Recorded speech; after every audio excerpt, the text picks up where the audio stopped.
So hello everyone, बात करते हैं लॉग और एंटी लॉग की। तो अभी कुछ रिसेंट की कुछ वीडियोस में मैंने लॉग और एंटी लॉग यहाँ पे निकालना सिखाया है बिना लॉग टेबल की मदद के कुछ ही सेकंड्स में। तो इसमें कुछ बच्चों के कमेंट मैंने बोला था कि अगर आपको लॉग निकालना है तो उसके लिए लॉग 1 से लेकर लॉग 10 तक की जो वैल्यूज हैं वो आपको याद करनी पड़ेगी। तो कुछ बच्चों ने बोला कि सर इतनी सारी वैल्यूज याद करना थोड़ा टफ पड़ रहा है। तो देखो, यहाँ पर मैं सिंपल तरीका बताता हूँ इनको कैसे याद करना है। अगर आपको इन लॉग्स की वैल्यू को याद करना है तो अब ये देखो कि यहाँ पर आपको कौन कौन सी वैल्यू जो है वो इंपॉर्टेंट है। लॉग 1 की वैल्यू आपको याद करने की जरूरत नहीं है क्योंकि ये 0 होती है, और लॉग 10 की वैल्यू जो होती है वो 1 होती है। तो लॉग 1 और लॉग 10 तो आपको ऑटोमेटिकली याद हो जाएगा।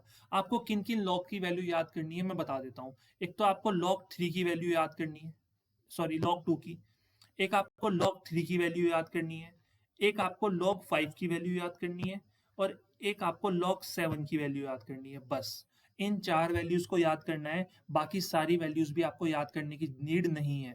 क्यों नहीं है, क्यों मैं ऐसा बोल रहा हूँ? देखो, log 1 तो 0 हो गया, log 2 और 3 आप याद कर लो। log 4 अगर आपको निकालना है तो आप log 4 को सिंपल क्या लिख सकते हो भाई? log 4 कितना हो जाएगा? log 4 को आप लिख सकते हो log 2 का स्क्वायर, और 2 के स्क्वायर को हम लिख सकते हैं 2 log 2। और log 2 की वैल्यू आपने याद कर रखी है, उसमें 2 की मल्टीप्लाई करो, वो log 4 की वैल्यू हो जाएगी। समझ में आ रहा है? सिमिलरली अगर log 6 की वैल्यू याद नहीं है तो log 6 को हम लिख सकते हैं log 2 इंटू 3, और log 2 इंटू 3 को हम लिख सकते हैं log 2 प्लस log 3। क्यों? क्योंकि log a इंटू बी जो होता है वो log a plus log b के बराबर होता है। तो log 6 की वैल्यू निकालनी है तो log 2 इंटू 3 लिखो, और फिर उसको log 2 प्लस log 3 कर दो। तो log 2 की वैल्यू आपको याद कर लोगे, और log 3 की वैल्यू भी आपको याद करनी है। तो देखो, log 6 भी निकल जाएगा।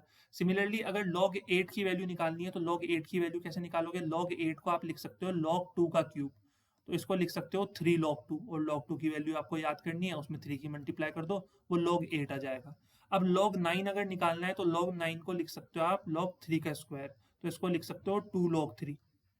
और log 3 की वैल्यू आपको याद करनी है, उसमें 2 की मल्टीप्लाई कर दो, तो वो log 9 की वैल्यू हो जाएगी। log 11 बहुत रेयरली कहीं यूज होगा, तो करना चाहो कर लो याद, नहीं करना चाहते तो कोई इतनी खास नीड नहीं है। तो यहाँ पे सिर्फ चार वैल्यूज आपको याद करने के लिए मैं कह रहा हूँ। log 2 की वैल्यू जो होती है 0.3010, log 3 की वैल्यू जो कि होती है 0.4770, log 5 की वैल्यू जो होती है 0.6990, और log 7 की वैल्यू जो होती है 0.8485। बाकी वैल्यूज आप ऑटोमेटिकली अपने आप निकाल लोगे।